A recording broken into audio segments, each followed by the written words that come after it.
ಅವಳೊಡೆ ಕರುವ ಒಡನಾಟ ವೃಷಭದೊಡೆಗೆಂ ಚೆಲ್ಲಾಟವಿದಂ.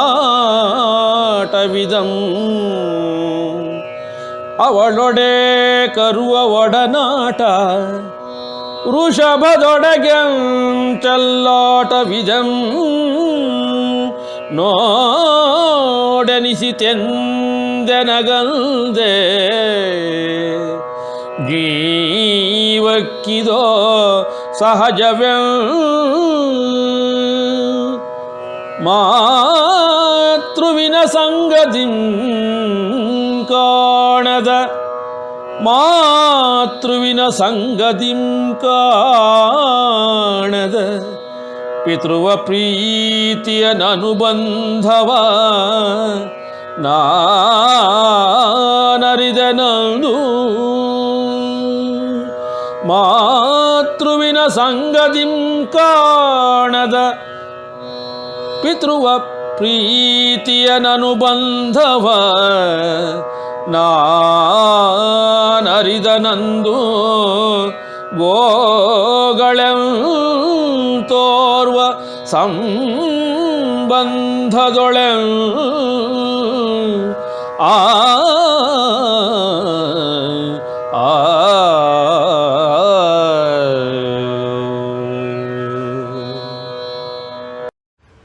ಆ ಗೋಮಾತೆಯರೊಡೆ ತಾಯಿಯ ಜೊತೆಗೆ ಆಡುವ ಈ ಕರುವ ಚೆಲ್ಲಾಟಗಳು, ತಂದೆಯಾಗಿದ್ದ ವೃಷಭದೊಡೆ ಕರುಗಳು ಆಡುತ್ತಿದ್ದ ಆಟಗಳು, ಇದೆಲ್ಲ ನೋಡಿ ನನಗೆ ಅನ್ಸಕ್ಕೆ ಶುರುವಾಯಿತು, ಇದೆಲ್ಲ ಜೀವಕ್ಕೂ ಸಹಜ ಅನಿಸುತ್ತೆ.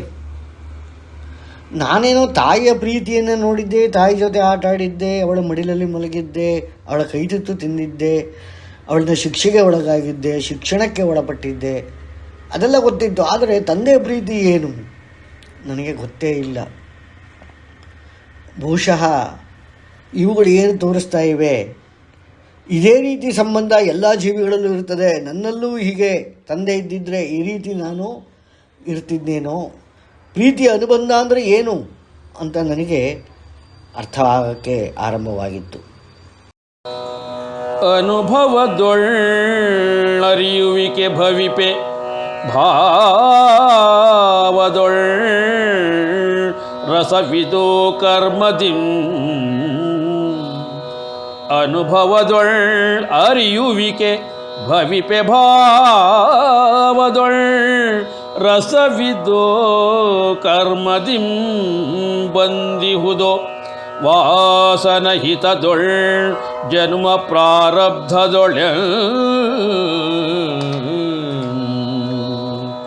ಪ್ರಕ್ರಿಯಾ ಸಂದರ್ಭದುಪಯೋಗ ರೂಪ ಮಾತ್ರದೊಳ್. ಪ್ರಕ್ರಿಯಾ ಸಂದರ್ಭದುಪಯೋಗ ರೂಪ ಮಾತ್ರದೊಳ್ ಬುದ್ಧಿಯಿದೋ ತರ್ಕಿಸುವುದೆಂದರಿತೆನಾ. ಅಡವಿ ಪರಿಸರದೊಳಗೆ ತರ್ಕಿಸುವುದೆಂದರಿತೆನಾ. ಅಡವಿ ಪರಿಸರದೊಳಗೆ ಆ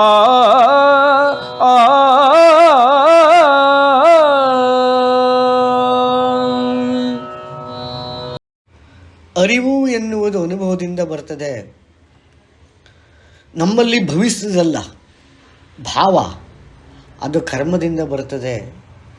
ಇದು ಯಾಕೆ ಈ ರೀತಿ ಅಂದರೆ, ನಾವು ಏನು ಪ್ರಾರಬ್ಧದಿಂದ ಯಾವ ವಾಸನೆಯ ಸಮೇತ ಬಂದಿರ್ತೀವಿ, ಇದರಿಂದ ನಮಗೆ ಈ ರೀತಿ ಆಗ್ತದೆ. ಅಂದರೆ ಅನುಭವ, ರಸ, ಭಾವ, ಪ್ರೀತಿ, ಪ್ರೇಮ ಎಲ್ಲವೂ ಕೂಡ ಮುಖ್ಯವಾಗಿ ನಮ್ಮ ಪ್ರಾರಬ್ಧದಲ್ಲಿ ಏನು ಅಡಗಿದೆಯೋ ಅದರಿಂದ ಅದು ಜನಿಸ್ತದೆ, ಅಥವಾ ಜನಿಸಿದ್ದು ಆ ಪ್ರಭಾವಕ್ಕೆ ಒಳಗಾಗ್ತದೆ. ಆ ಒಂದು ಪ್ರಕ್ರಿಯೆ ಆಗುವಂಥ ಸಂದರ್ಭದಲ್ಲಿ ಮಾತ್ರ ಬುದ್ಧಿ ತರ್ಕವನ್ನು ವಹಿಸ್ತದೆ. ಈ ರೀತಿಯೆಲ್ಲ ನನಗೆ ಒಂದು ವಿಚಾರಗಳು ನನಗೆ ನನ್ನಲ್ಲಿಯೇ ಭವಿಸಲಿಕ್ಕೆ ಆರಂಭವಾಗಿದ್ದವು, ನನಗೂ ನನ್ನಲ್ಲಿಯೇ ಹುಟ್ಟಲಿಕ್ಕೆ ಆರಂಭವಾಗಿದ್ದವು ಅಂದರೆ ತಪ್ಪಾಗಲ್ಲ ನೋಡಿ. ವಾಚನವಿರದ ಸುದೀರ್ಘ ದೀರ್ಘಮೂಕ ವೇದನ ಕಾರ್ಯದೊಳಗೆ ವಾಚನವಿರದ ಸುದೀರ್ಘಮೂಕ ವೇದನ ಕಾರ್ಯದೊಳಗೆ ಯೋಚಿಸಿತ್ತೀ ಮನವು ವಾಸ್ತವದೊಳಗೆಂ ಮೌನವಿದೇನೆ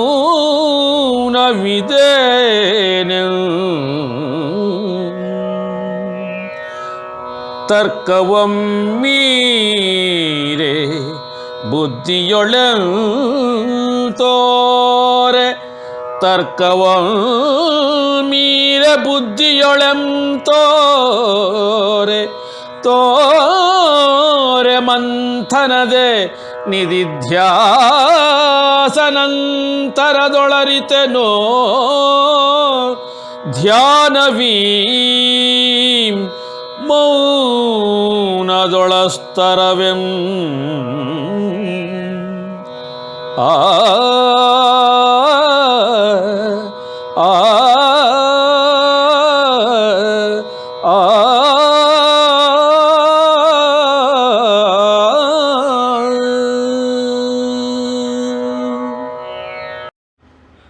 ವಾಚನವೇ ಇರದ ಈ ಒಂದು ಸುದೀರ್ಘವಾದ ಮೂಕ ವೇದನೆಯ ಕಾರ್ಯದಲ್ಲಿ ನನ್ನ ಮನ ಯೋಚನೆ ಮಾಡಿತ್ತು.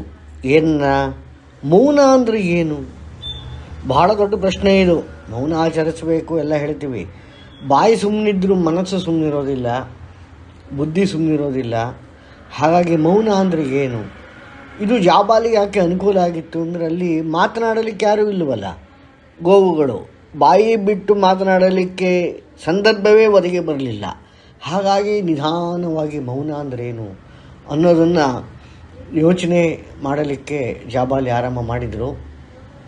ಇದು ತರ್ಕವನ್ನು ಒಂದು ಟೈಮಲ್ಲಿ ತರ್ಕ ಮೀರಿತು, ಬುದ್ಧಿ ಒಳಗೆ ಗೋಚರ ಆಯಿತು. ಹೇಗೆ ಮೌನ ಅಂದರೆ ಏನೆಂದು ಚಿಂತನ ಮಂಥನ ಮತ್ತು ಅದರ ಕುರಿತಾದ ಒಂದು ಧ್ಯಾನ ಇದೆಲ್ಲ ಮಾಡ್ತಾ ನನಗೆ ಅರಿವಾಗ್ತಾ ಬಂತು ಮೌನ ಅಂದರೆ ಏನು ಅಂತಂತ ಜಾಬಾಲಿ ನಮಗೆ ಹೇಳ್ತಾ ಇದ್ದಾರೆ. ಬೌದ್ಧಿಕತೆಯೀಂ ದ್ವಂದ್ವ ನಿರ್ಧಾರದಾಳದೊಳ್ ತರ್ಕಬದ್ಧತೆಯೊಳಿರೆ ಮತೀ ಭವಿಷ್ಯದೊಳಿರುವುದೋ ಕೇವಲತೆಯ ಒಳಗೆ ಪ್ರಾಜ್ಞ ಮಾತ್ರತೆಯೋ ಭೂತಾವರ್ತ ಭವಿಷ್ಯದೊಳ್ವರ್ತಿಸೆ ಪ್ರಾಜ್ಞಾ ಮಾತ್ರತೆಯೋ ಭೂತಾವರ್ತ ಭವಿಷ್ಯದೊಳ್ವರ್ತಿಸೆ ಧ್ಯಾನದೊಳ್ ಮೌನಕ್ಕೆಂದನುಕೂಲಿಸುವುದೋ ಯಥಾರ್ಥದೊಳಗೆ ಧ್ಯಾನದೊಳ್ ಮೌನಕ್ಕೆಂದನುಕೂಲಿಸುವುದೋ ಯಥಾರ್ಥದೊಳಗೆ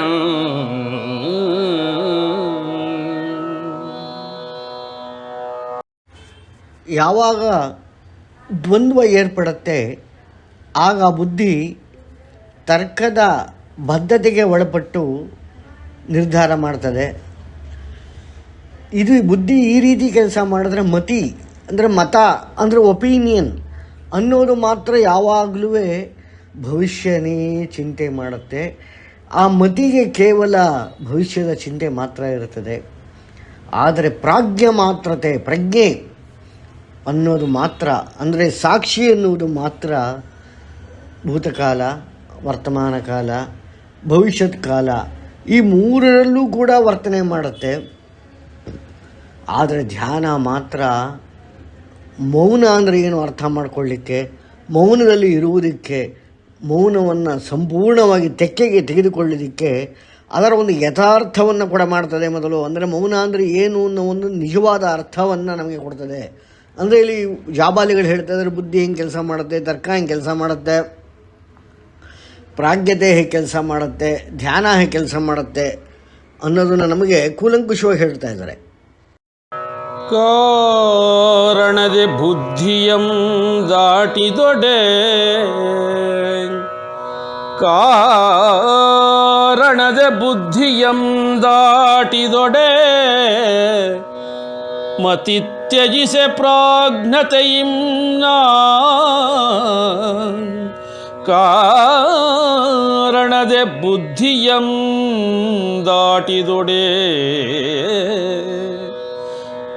ಮತಿ ತ್ಯಜಿಸೆ ಪ್ರಾಜ್ಞತೆಯಿಂ ಮೌನದೆ ಧ್ಯಾನ ಕಣಿಯಾಗಿದ್ದೆನೋ ಶಾಂತತೆಯಲೆ.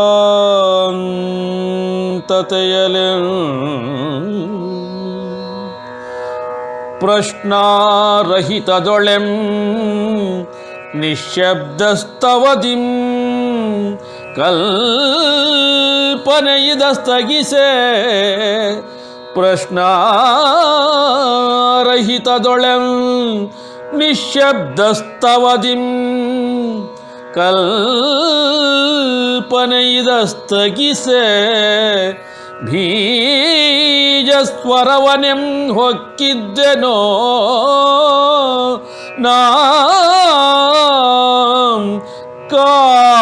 ಕಾನನದಲೆ.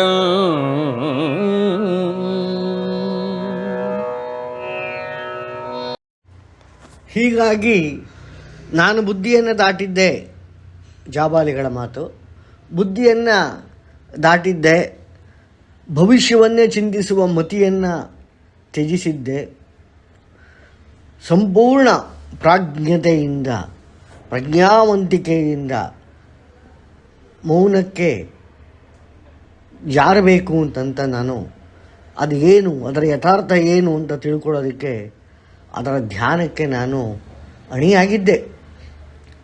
ಯಾವುದೇ ಪ್ರಶ್ನೆಯನ್ನು ತೆಗೆದುಕೊಳ್ಳದಲೇ ನಿಶ್ಶಬ್ದ ಸ್ತರದ ಕಲ್ಪನೆಯಿಂದ ನಾನು ಆಚೆ ಬಂದಿದ್ದೆ. ಮೌನ ಬೇಕು ಅಂದರೆ ಇವೆಲ್ಲ ಮಾಡಲೇಬೇಕಾಗತ್ತೆ, ಪ್ರಶ್ನೆ ಇರಬಾರ್ದು, ಅದೇ ಥರ ಕಲ್ಪನೆ ಕೂಡ ಇರಬಾರ್ದು, ಯಾವುದೂ ಇರಬಾರ್ದು. ಕಲ್ಪನೆಯನ್ನು ನಿಲ್ಲಿಸಿದ್ದೆ, ಪ್ರಶ್ನೆಗಳನ್ನು ನಿಲ್ಲಿಸಿದ್ದೆ, ನಿಶ್ಶಬ್ದವನ್ನು ಅರ್ಥ ಮಾಡ್ಕೋತಾ ನಾನು ಆ ಧ್ಯಾನಕ್ಕೆ ನನ್ನನ್ನು ನಾನು ಅಣಿ ಮಾಡಿಕೊಂಡಿದ್ದೆ ಅಂತ ಜಾಬಾಲಿಗಳು ಹೇಳ್ತಾ ಇದ್ದಾರೆ. ಇದೆಲ್ಲ ಮಾಡ್ತಿರೋದಲ್ಲಿ ಇನ್ನೂ ಕಾಡಲ್ಲಿದ್ದಾರೆ.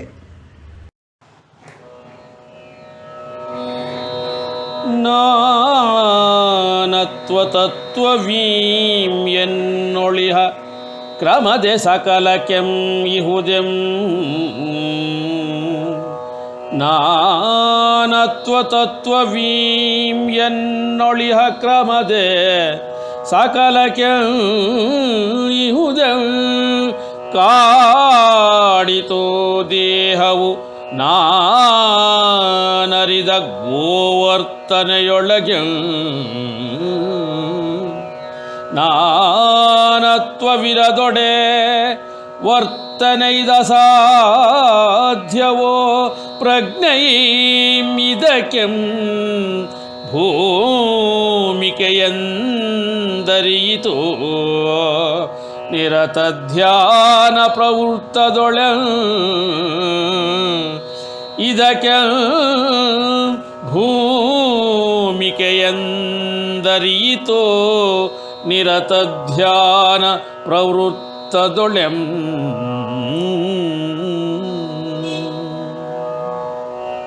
ಹೀಗೆ ಧ್ಯಾನ ಪ್ರವೃತ್ತಿಯಲ್ಲಿ ನಾನು ಮಗ್ನನಾಗಿ ಮುಂದಕ್ಕೆ ಹೋದಾಗ ಒಂದು ವಿಚಾರ ಹೊಳಿತು. ನಾನತ್ವ ಎಂಬ ತತ್ವದಲ್ಲಿ ಮಾತ್ರ ದೇಹವು ಕಾಡುತ್ತದೆ. ಇದು ನನ್ನೊಳಗೂ ಇದೆ, ಗೋವುಗಳಲ್ಲೂ ಇದೆ. ನನಗೆ ಗೊತ್ತಾಯಿತು ನಾನತ್ವ ಇರೋದಕ್ಕೇ ಓಹೋ ನನ್ನ ದೇಹ ಇವೆಲ್ಲ ನನಗೆ ಕಾಡುತ್ತದೆ. ಈ ನಾನತ್ವ ಅನ್ನೋದೇ ಇಲ್ಲದಲೇ ಇದ್ದರೆ ಈ ರೀತಿಯಾದ ವರ್ತನೆಗಳು, ದೇಹಕ್ಕೆ ಸಂಬಂಧಪಟ್ಟ ವರ್ತನೆಗಳು ಅಸಾಧ್ಯವೇ ಅಲ್ಲವೇ? ಇದಕ್ಕೆಲ್ಲ ಈ ಪ್ರಜ್ಞೆ ಅಂತ ನಾವೇನು ಕರಿತೀವಿ, ಅಂದರೆ ಭೂತಕಾಲ, ವರ್ತಮಾನ ಕಾಲ, ಭವಿಷ್ಯ ಎಲ್ಲವನ್ನು ಚಿಂತೆ ಮಾಡುವಂತಹ ಈ ಪ್ರಜ್ಞೆ, ಅಂದರೆ the contents in the consciousness, ಅದೇ ಇದಕ್ಕೆಲ್ಲ ಕಾರಣ ಅಂತ ನನಗೆ ನಿಶ್ಚಳವಾಗಿ ಗೋಚರವಾಯಿತು ಅಂತಲೇ ಹೇಳಬಹುದು ನಾನು. ಕಾಣಿಪವೀಂ ವರ್ತನೆಯೋ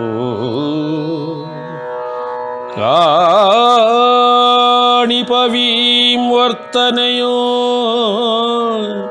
ವ್ಯಕ್ತ ಪ್ರಜ್ಞೆಯೊಳಿರೆ ಅಂತರಂಗದೊಳ ವ್ಯಾಪಾರ ಜರುಗಿಪುದೀಂ ಸುಪ್ತದಾಳ ಪ್ರಜ್ಞೆಯೊಳೆ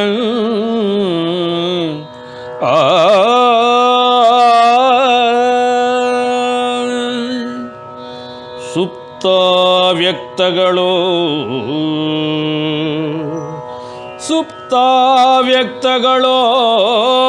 ಮಗೋದಂ ಸ್ತರದೊಳೆಂ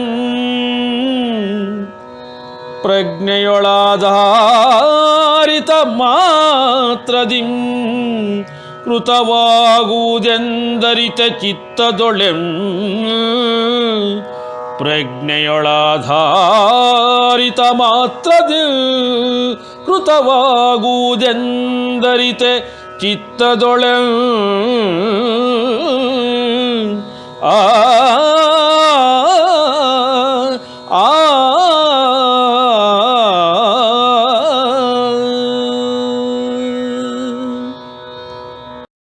ಹಾಗೆ ಮುಂದುವರಿತಾ ನನ್ನ ಚಿತ್ತದಿಂದ, ಚೈತನ್ಯದಿಂದ, ಅಂದರೆ ನನ್ನ ಮೂಡ್ಸ್ ಅಂತ ಏನು ಹೇಳ್ತೀವಿ ಅವುಗಳಿಂದ ಇನ್ನು ಕೆಲವು ವಿಚಾರ ನನಗೆ ಗೋಚರವಾಯಿತು. ಈ ನಮಗೆ ಹೊರಗಡೆ ಕಾಣಿಸುತ್ತಲ್ಲ ಈ ವರ್ತನೆ, ಇದು ವ್ಯಕ್ತ ಪ್ರಜ್ಞೆಯಲ್ಲಿರುತ್ತೆ. ಆದರೆ ಅಂತರಂಗದಲ್ಲಿ ಜರುಗುವ ವ್ಯಾಪಾರ ಎಲ್ಲ ಸುಪ್ತ ಪ್ರಜ್ಞೆಯಲ್ಲಿರುತ್ತೆ. ಇದೊಂದು ವಿಚಾರ ನನಗೆ ಗೊತ್ತಾಯಿತು. ಈ ಸುಪ್ತ ಹಾಗೂ ವ್ಯಕ್ತ ಈ ಸ್ತರಗಳು ಪ್ರಜ್ಞೆಯನ್ನು ಆಧರಿಸಿಕೊಂಡು ಮಾತ್ರ ಇದು ನಡೆಯುತ್ತೆ ಅನ್ನೋದು ನನಗೆ ನಿಜವಾಗಿ ಗೊತ್ತಾಯಿತು. ಕ್ರಮವಿಹುದೋ ಪೂರ್ವ ಪ್ರಾಜ್ಞಿಕ ಸಕಲ ಸ್ತರದಲ್ಲೆಂ ಕ್ರಮವಿಹುದೋ ಪೂರ್ವ ಪ್ರಾಜ್ಞಿಕ ಸಕಲ ಸ್ತರದಲ್ಲೆಂ ಆದರದೇ ನಿಲ್ದರಿಯಲೆಂ ಯತ್ನಿಸಿದೆನ್ನೊಳೆಂ ನಾಂ ಸ್ವಧರ್ಮದಿಂ ಸಂದೇಹಗಳಿವೆಂ ಸ್ವಗುರುವಾಗೆ ಸಂದೇಹಗಳಿವೆಂ ಸ್ವಗುರುವಾಗೆ ಒಳದೊಳವುಗಳಿವೆಂ ಸ್ವದರ್ಶನವಾಗೆಂ ಮುಂಬರದಿದೆನೋ ನಾಂ ಸ್ವಾನ್ವೇಷಣೆಯು ಆ ಆ ಆ